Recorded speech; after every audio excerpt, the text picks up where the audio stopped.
تبارك الذي نزل الفرقان على عبده ليكون للعالمين نذيرا۔ اسی طرح کسی ایک بھائی نے سوال یہ کیا ہے، سوال یہ کہ مفتی صاحب ایک بہت اہم مسئلہ آپ سے پوچھنا ہے۔ جی پوچھئے، بہت اچھی بات ہے۔ سوال یہ ہے کہ کسی غیر مسلم کے یہاں 13ویں دعوت کھانا کیسا ہے؟ اچھا، سوال کرنے والے محمد سالم صاحب، جہاں تک میری اس سلسلے کی آپ نے جو مجھے پوچھا ہے، یہ ہندوؤں کی جو رسم ہے، میں نے جہاں تک تحقیق کیا وہ ایک ہندوؤں کی ایک رسم ہوتی ہے۔ کسی کا اگر انتقال ہو گیا ہندوؤں کے اندر تو وہ ان کو ایصالی ثواب کے طور پر کوئی کھانا وغیرہ کچھ پکا کر کے کھلاتے ہیں، تو اس لیے ان میں اس کو وہ ایک سرحد نام بھی کہتے ہیں، تو ہندوؤں کے اندر یہ چیز چلتی ہے۔ تو بہرحال آپ نے جو بھی سوال مجھے کیا ہے میں اس کا جواب دے دیتا ہوں، ذہن میں رکھیے۔ پہلی بات تو یہ ہے کہ بھئی کافروں اگر کفار کے گھر میں یا کافروں کے گھر میں آپ کھانا کھانا چاہ رہے ہیں، اگر اس کا کھانا حلال ہے، پاکیزہ ہے، اور وہ کماتا بھی حلال ہے تو اس کا کھانا کھانا جائز ہے، کوئی گناہ نہیں۔ دلیل جیسا کہ رسول اللہ صلی اللہ علیہ وسلم نے ایک یہودی عورت کے گھر میں کھانا کھایا، اور پھر اس کے گھر کے اندر اللہ کے رسول صلی اللہ علیہ وسلم اور اللہ کے رسول صلی اللہ علیہ وسلم کے ساتھ صحابہ بھی موجود تھے، تو اس وقت اس عورت نے اللہ کے رسول صلی اللہ علیہ وسلم کو زہر ڈالی تھی، حالانکہ وہ مسلمان نہیں تھی، یہودیہ تھی عورت۔ تو بہرحال اگر کوئی غیر مسلم اگر اس طرح دعوت دینا پاک ہے، حلال ہے، تو کھانا جائز ہے، اللہ کے رسول صلی اللہ علیہ وسلم سے بھی چیز ثابت ہے۔ غیر مسلموں سے ہدیہ بھی قبول کرنا جائز ہے، جیسا کہ حضرت سلمان فارسی رضی اللہ عنہ سے یہ بات ثابت ہے، وہ مسلمان ہونے سے پہلے رسول اللہ صلی اللہ علیہ وسلم کو ہدیہ پیش کیا۔ تو بہرحال بہت سارے ایسے واقعات ہیں حدیث سے ثابت ہیں۔ تو اگر غیر مسلم اگر کفار جو بھی ہیں، اگر ان کا کھانا حلال ہے، اگر حلال طریقے سے پکائے ہیں، اور ان کی کمائی بھی حلال ہے، تو پھر کھا سکتے ہیں، کوئی گناہ نہیں۔ اور دوسری بات اسی طرح اگر وہ کھانے جو کھانے حلال ہیں، لیکن وہ کھانے جو غیر مسلم اپنے مذہبی رسومات کی وجہ سے وہ کرتے ہیں، مذہبی رسومات کے طور پر وہ کرتے ہیں،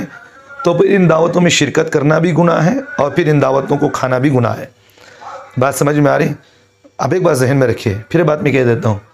غیر مسلموں کے ان دعوتوں میں شرکت کرنا گناہ ہے جو مذہبی رسومات کے طور پر وہ کرتے ہیں،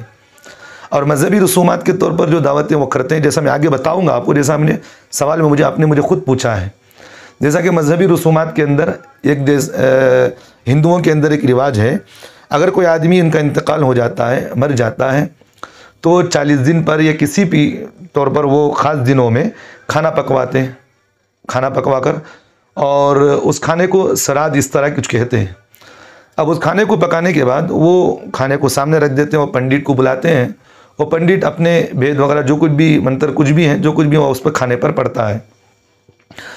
اب یہ اس کھانے کو عمومی طور پر وہ کرنے کے بعد، ساری چیزیں ہو جانے کے بعد، پھر وہ پنڈت چلے جاتا ہے، پھر یہ عمومی طور پر ان کھانے کو دعوت میں پیش کرتے ہیں۔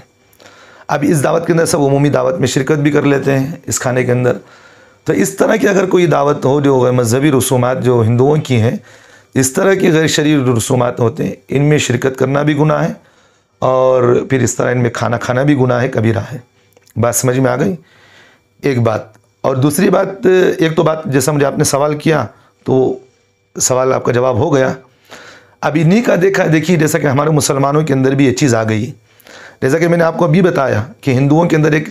رواج ہے، ان کے مذہبی رسومات کے اندر ایک رسوم یہ بھی ہے کہ کسی آدمی کا انتقال ہو گیا تو اس کے نام پر وہ کھانا بناتے ہیں، کھانا بنا کر لوگوں کو کھلاتے ہیں، اور وہ ثواب کی نیت رکھتے ہیں کہ بھئی عیسائی ثواب کے طور پر ہم کھلا رہے ہیں۔ تو اسی طرح ہمارے مسلمانوں کے اندر بھی یہ دیکھی یہ رواج پکڑتا ہوا وہاں سے چلا ہے، حالانکہ شریعت کے اندر یہ چیز رواج نہیں تھا۔ اب یہ بدعت ہمارے مسلمانوں کے اندر وہاں سے شروع ہوئی ہے، یہ رسم و رواج وہاں سے شروع ہوئی ہے۔ کسی کا انتقال ہو گیا تو 3 دن کو ایک مرتبہ دعوت فاتحہ دلائی جاتی ہے، اور اسی طرح 10 دن کو ایک بار ہوتی ہے، پھر 12ویں کی دعوت ہوتی ہے، پھر مہینے کی دعوت ہوتی ہے، پھر تیجا 40واں، اس طرح کرتے ہیں۔ تو یہ ہندوؤں سے لی گئی رسم ہے، حالانکہ شریعت کے اندر کہیں یہ چیز ثابت نہیں ہے، کیونکہ سرکار دو عالم صلی اللہ علیہ وسلم کے زمانے میں اللہ کے رسول صلی اللہ علیہ وسلم کے حیات مبارکہ کے اندر بھی کئی اللہ کے رسول کی اولاد انتقال ہوئی ہیں، لڑکے بھی انتقال ہوئے، لڑکیاں بھی انتقال ہوئی. تو اللہ کے رسول صلی اللہ علیہ وسلم نے کبھی اپنی اولاد کی کبھی نہ کسی کے فاتحہ دلوائے، نہ کسی کا تیجا کروائے، نہ کسی کا 40واں کرائے، نہ 12ویں کروائے،